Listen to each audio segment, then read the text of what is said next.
नमस्कार, मैं हूं योगेश चक्रवर्ती और आप देख रहे हैं रेड नेटवर्क। और इस वक्त हम मौजूद हैं जेडीयू कार्यालय में। आज मेवालाल चौधरी के इस्तीफे को लेकर जेडीयू के तमाम प्रवक्ता, जेडीयू के कार्यकारी अध्यक्ष और प्रदेश अध्यक्ष ने एक साथ मिलकर के सफाई दी और कहा कि जैसे ही हम लोगों की इसकी जानकारी हुई, सीएम को इसकी जानकारी हुई, उनसे इस्तीफा मांग लिया गया। इसके साथ ही इस दौरान जेडीयू के तमाम नेताओं और प्रवक्ताओं ने तेजस्वी यादव पर जमकर हमला बोला। आइए हम आपको दिखाते हैं। चुनाव जीतने के बाद आज इनसे मेरी भेंट हुई तो मैंने बधाई दिया कि युद्ध जीत करके आए हैं। तो नीरज जी, अजय आलोक जी तथा प्रेस और मीडिया के साथियों, आज छठ पर्व बिहार में बड़े शालीनता से मनाया गया है और इसलिए छठ के अवसर पर भी जिन लोगों के घर में छठ हुआ है और जिनके घर पर छठ नहीं भी हुआ है, उनको मैं शुभकामना देता हूं कि आने वाला वर्ष सबके लिए छठ माँ की कृपा से मंगलमय रहे। आज विशेष रूप से आप लोगों के से मुखातिब होने के लिए हम लोग आए हैं और वह सार्वजनिक जीवन की सुचिता का सवाल है। हमारे मेवालाल चौधरी को मैं धन्यवाद देता हूँ और उसी से अपनी बात शुरू करना चाहता हूँ कि मेवालाल चौधरी ने अपने पद से परित्याग करके एक बड़ा ही अच्छा उदाहरण प्रस्तुत किया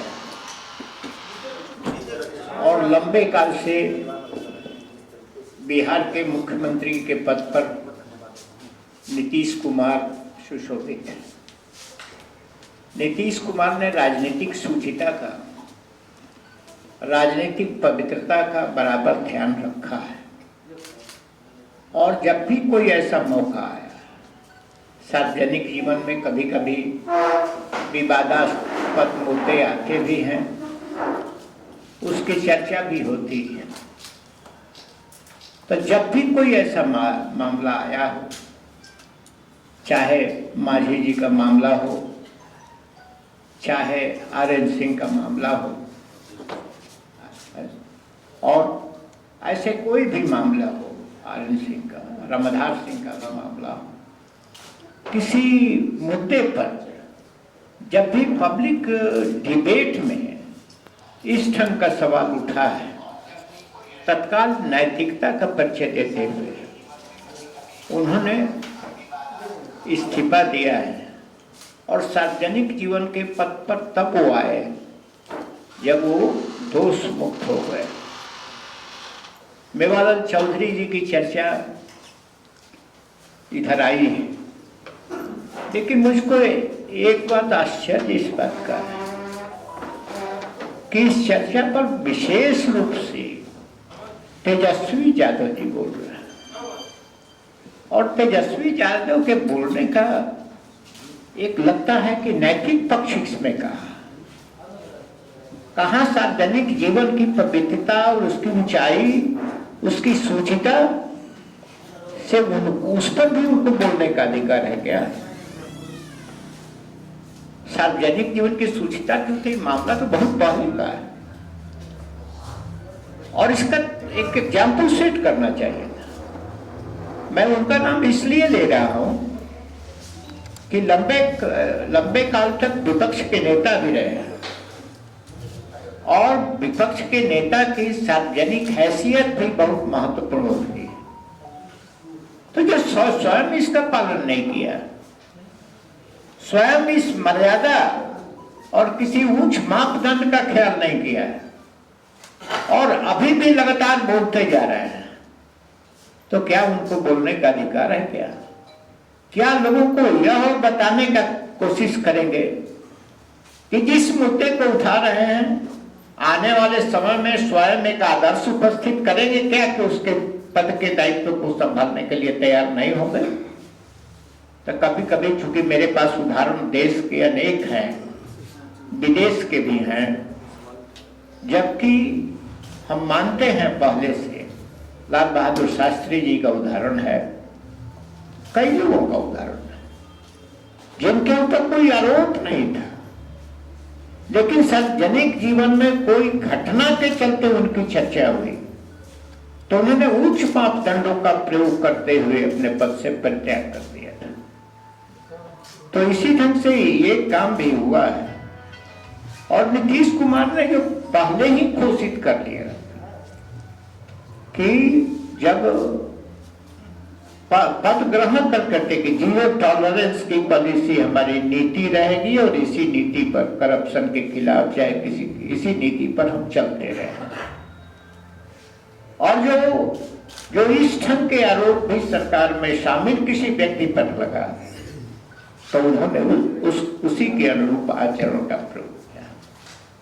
तो हम लोग मानते हैं इस बात को और इसी आधार पर चलाया है और बिहार की जनता ने इस सवाल पर जो हम लोगों का स्टैंड रहा है उस पर समर्थन भी किया है और चौथी बार, ऐसे तो 7वीं बार मुख्यमंत्री बने हैं, चौथी बार एक 5 वर्ष के टेन्योर के लिए फिर सरकार बनाई गई है। तो आप लोगों से ये भी हम कहेंगे और एक धन्यवाद भी देते हैं। चुनाव की समीक्षा भी आप लोगों ने लिखी है, चुनाव के दरमियान आप लोगों का विचार, आप लोगों की टिप्पणी देखने का मौका मिला है। तो उस बीच में बिहार में जब स्पष्ट फैसला आ चुका है उसमें आप लोगों को रिपोर्टिंग जो रही है बहुत सार्थक रही है और ये अंत तक बिहार मीडिया ने बड़ा ही स्टैंडर्ड प्रस्तुत किया है। तो मैं यही मांग करने के लिए आया हूँ। हमने तो समय समय पर उदाहरण प्रस्तुत किया, लेकिन जिन लोगों ने आरोप लगाया है उन लोगों ने कौन सा उदाहरण प्रस्तुत किया? उनको अधिकार कहाँ है नैतिक प्रश्न को उठाने का और उनके द्वारा क्या औचित्य है जो स्वयं अनेक प्रश्नों से घिरा हुआ, जो प्रश्नों का उत्तर अभी तक नहीं दिया, जिससे सक्सेसर है वो और जिस परिधि से वो आए हैं उसमें कभी स्पष्ट नहीं किया और उसके बाद भी उपदेश देना। कहीं अनेकों आरोप से घिरे हुए आदमी व्यक्ति जब दूसरे के ऊपर आरोप लगाने लगता है, पब्लिक अंधी नहीं है, पब्लिक की आंखें भी हैं, पब्लिक की कान भी होते हैं, इसलिए इस तरह उनको कोई अधिकार नहीं है कि इस तरह के सवाल के ऊपर उठावें। तो मैं इतना ही कहने के लिए, हमारा स्टैंड साफ है। हम जिस आधार पर चलते हैं, जिस नीति पर चल रहे हैं, जिस कार्यक्रम पर चलते हैं, उसी पर नीतीश कुमार के नेतृत्व में चलते रहेंगे और किसी को दोषी ठहराने में कोई उपाय नहीं। किसी को जो गलत है उसको गलत उसकी सजा मिलेगी, न किसी को फंसाएंगे न किसी को मदद करने का प्रयास करेंगे। यह हम लोगों का एक प्रचलित नीति है और इसी आदर्श और सिद्धांत के ऊपर बिहार सरकार चल रही है। और मैं सबसे पहले हम बिहार की जनता को धन्यवाद देते हैं कि उन्होंने दोबारा जो विश्वास का चेहरा है, जो भरोसे का चेहरा है इस प्रदेश में, और जिन्होंने इस प्रदेश में 15 साल में विकास की एक नई लकीर खींचने का काम किया है, उनके चेहरे पर भरोसा करके दोबारा इस प्रदेश में एनडीए की सरकार बनाने का उन्होंने मैंडेट दिया है। आज माननीय अध्यक्ष जी ने विस्तार से बातों को कहा है। हम सिर्फ 2 बात कहना चाहते हैं कि हमारे नेता ने हमेशा 2 बातों की चर्चा की है कि हम जो हमारा CCC है उससे हम कभी कॉम्प्रोमाइज़ नहीं करेंगे और ना हम किसी को फंसाते हैं, ना हम किसी को बचाते हैं। इसका स्पष्ट उदाहरण मेवालाल चौधरी जी के केस में है। 16 तारीख को मेवालाल चौधरी जी ओथ लेते हैं। 17 तारीख को हमारे एसपी ने अभियोजन की स्वीकृति की मांग की कि हमें अभियोजन की स्वीकृति दी जाए। 17 तारीख को माननीय नेता को जानकारी मिलती है, 17 को अभियोजन की स्वीकृति मांगी गई, 18 को नेता को जानकारी मिलती है और 19 को उनका इस्तीफा होता है। यह स्पष्ट दिखाता है यह हमारी पुलिस थी, ये कोई दूसरी पुलिस नहीं थी कि जिसको हम कुछ कह नहीं सकते थे। ये स्पष्ट ये बात दिखाता है कि माननीय नेता सार्वजनिक जीवन में जिस आचरण की लोगों से आशा करते हैं और जिस तरह से इन 15 वर्षों में इस सरकार को इस प्रदेश में चलाने का काम किया था, उस पर पूरी तरह से उतरने का काम करते हैं और आशा करते हैं कि जो राजनीतिक जीवन में जो लोग हैं वो भी इसका पालन करेंगे। जो लोग आज हमारे ऊपर प्रश्न चिन्ह उठा रहे हैं, जो लोग कहते हैं कि हमारे दबाव में हमारे कारण हुआ, तो इन 15 वर्षों में माननीय अध्यक्ष जी ने कहा कि 6 मंत्री को माननीय नेता को जब जब जानकारी मिला उनका इस्तीफा कराया और जब वो पाक साफ हुए तब कैबिनेट में शामिल हुए।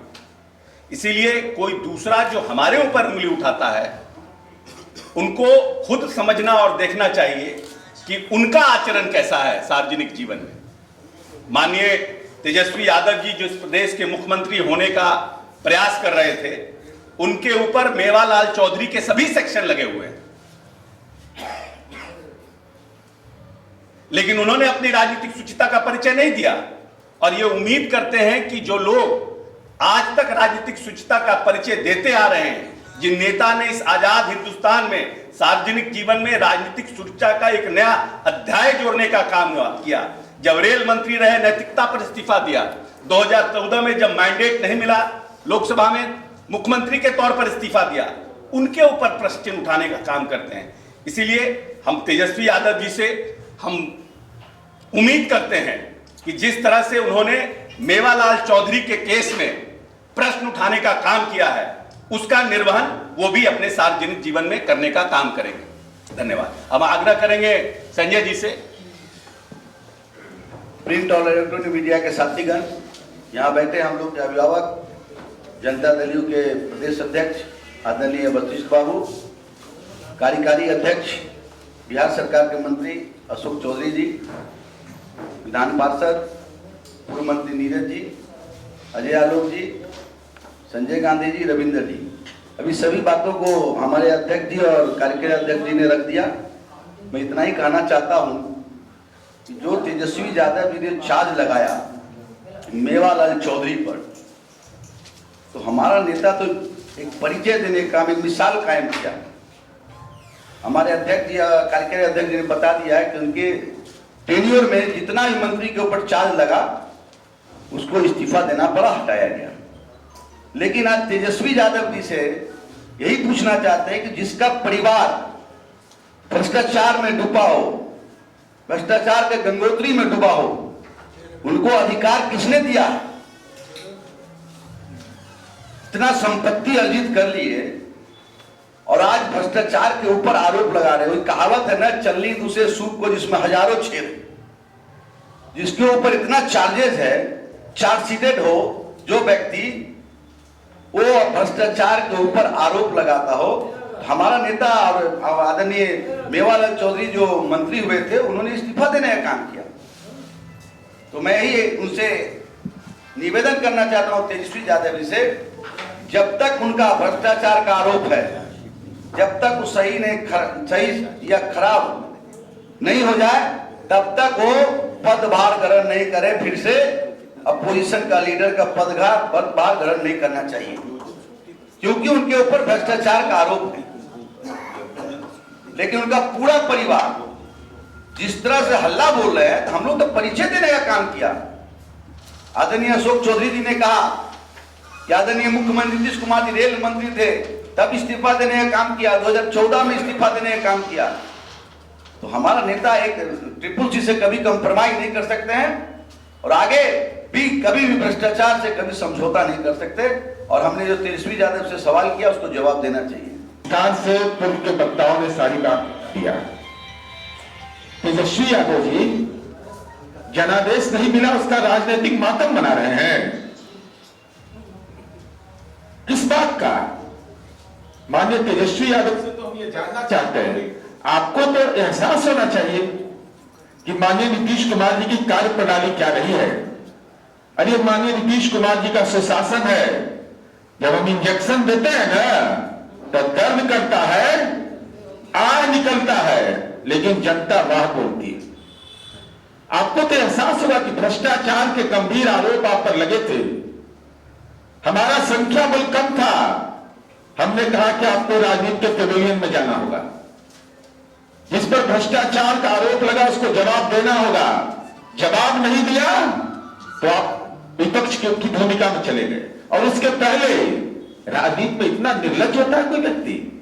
आपको एहसास नहीं है कि अपराध के मामले में जब राजवल्लभ यादव पर गंभीर आरोप लगा, बड़े राजनीतिक दल आप थे, जब सीवान के आतंक की चर्चा हुई, माननीय नीतीश कुमार जी ने, आप बड़े दल के रूप में थे, हमने कोई समझौता नहीं किया। हमने कहा कि सत्ता जाए रहे लेकिन अपराध और भ्रष्टाचार पर कोई समझौता नहीं करते। ये हमारा संस्कार रहा है। और आप तेजस्वी यादव इस बातों की चर्चा कर रहे हैं, आपको तो इस बात का एहसास होना चाहिए। अरे कौन विपक्ष का नेता होगा इस देश के अंदर में जिस पर 420 का आरोपी होगा? अनुसूचित जाति जनजाति अत्याचार अधिनियम का आरोपी होगा, 302 के मर्डर केस का आरोपी है विपक्ष, जो राजद विधायक दल के नेता बने हैं। राजनीति को कहां ले जाना चाहते हैं? दूसरे पर आरोप लगा रहे हैं। आपको इस बात का एहसास नहीं है कि आप पर 324, 302, 120B, 341 आर्म्स एक्ट और SC/ST एक्ट का भी मुकदमा इस तेजस्वी यादव पर दर्ज है। भ्रष्टाचार एक पक्ष है, आपराधिक मामला भी आप पर दर्ज हो रहा है। और नैतिकता तो आपके परिवार में कड़ा उठता है, कड़ा उठता है। पिता भी सजा याफ्ता, बेटा दंडवत। ये राजनीति का जो कुसंस्कार है, तो बिहार की जनता यह जानती है कि माननीय नीतीश कुमार जी ने पूरे कार्यकाल के दौरान में धर्म, जाति, पार्टी कोई भेदभाव नहीं किया। हमारे दल के लोग भी अगर आरोपित हुए तो हम लोगों ने रास्ता पकड़वाया, कोई समझौता नहीं किया। इसलिए हम ऐसे उम्मीद करना लालू जी के परिवार से बेमानी है।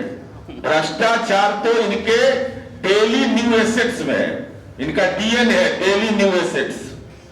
जब तक के ये नहीं करेंगे पूरा खानदान के लोग, तब तक के इनको चैन नहीं रहता है। क्योंकि राजनीति इनका व्यवसाय है। तो हमारी उम्मीद है कि अगर दूसरे पर सवाल खड़ा करते हैं जिसकी पात्रता ही नहीं, आप तो राजनीति के कुपात्र लोग हैं भाई। जो और माननीय अजय आलोक जी आपको विस्तार से बताएंगे, तो ऐसे लोग भी अगर सवाल खड़ा करते हैं तो निश्चित रूप से हम तो ये उम्मीद करते हैं कि तेजस्वी यादव को सदन के सदस्य होने के समय ये बोलना चाहिए कि हम इतने मामलों के, इतने धारा के आरोपी हैं। ये हमारा श्रृंगार है और उस श्रृंगार को लेकर के हम आए हैं विधानसभा में। ये 302 के आरोपी हैं, आर्म्स एक्ट के आरोपी हैं, 420 के आरोपी हैं, 120B के आरोपी हैं। इस श्रृंगार तो इस देश के अंदर में राजनीति में केवल तेजस्वी यादव को ही नसीब हुआ होगा। तो हम समझते हैं कि ऐसा नसीब वाला व्यक्ति अगर कोई है तो उसको सदन में शपथ लेने के समय तमाम धाराओं की चर्चा करना चाहिए। और जो छिपाए हैं वो तो बाद में खोजा जाएगा, लेकिन जो कम से कम सार्वजनिक किए हैं वही जरा लगाते हुए नारा, यही सामाजिक न्याय है, यही फर्जीवाड़ा है सामाजिक न्याय का। हमारी उम्मीद है कि तेजस्वी यादव निश्चित रूप से इसका अनुसरण करने का प्रयास करेंगे। चरवाहा विद्यालय के राजनीतिक ज्ञान का लोगों को अवलोकन भी हो जाएगा। हमारे प्रदेश अध्यक्ष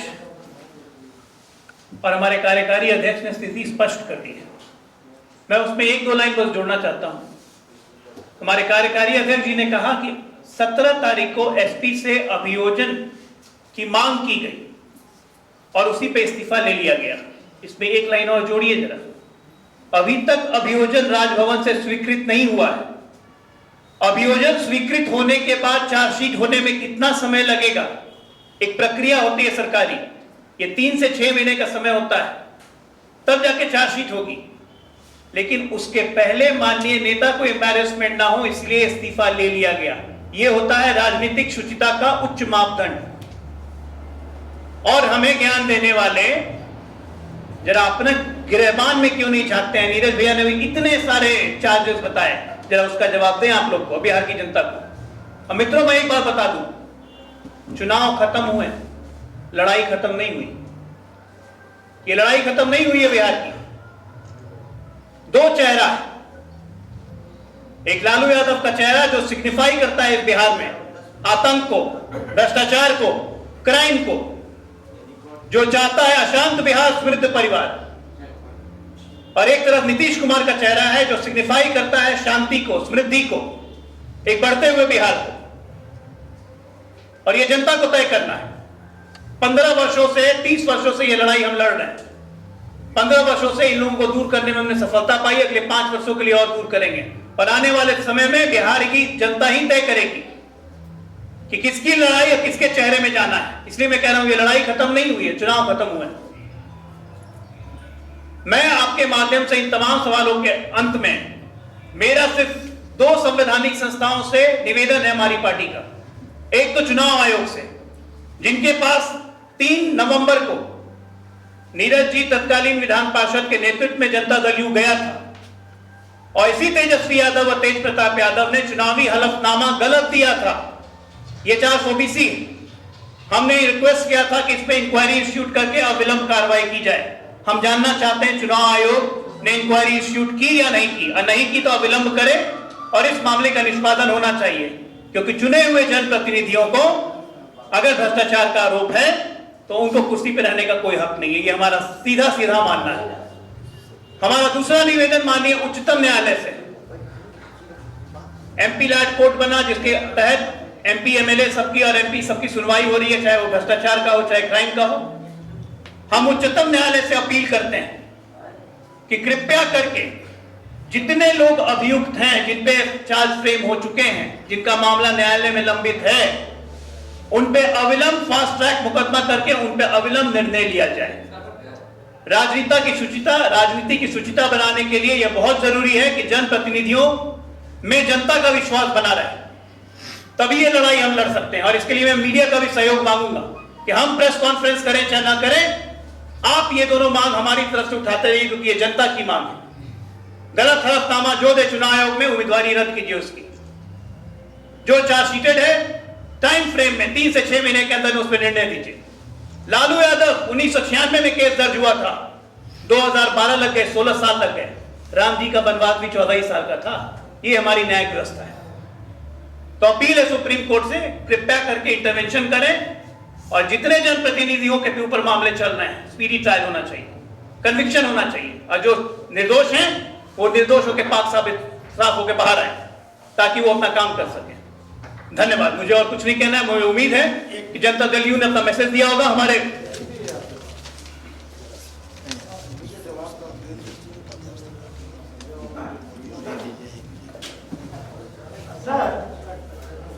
उन्होंने इस्तीफा दिया था कि हटाया गया था, मेवालाल चौधरी को हटाया गया था कि इस्तीफा दिया था? उन्होंने इस्तीफा दिया था। लेकिन राजभवन से जो लेटर आया उसमें लिखा गया है कि नीतीश कुमार के नहीं, इस्तीफा मुख्यमंत्री को दिया जाता है, मुख्यमंत्री फॉरवर्ड करते हैं राज्यपाल को। ये संवैधानिक परंपरा है, व्यवस्था है।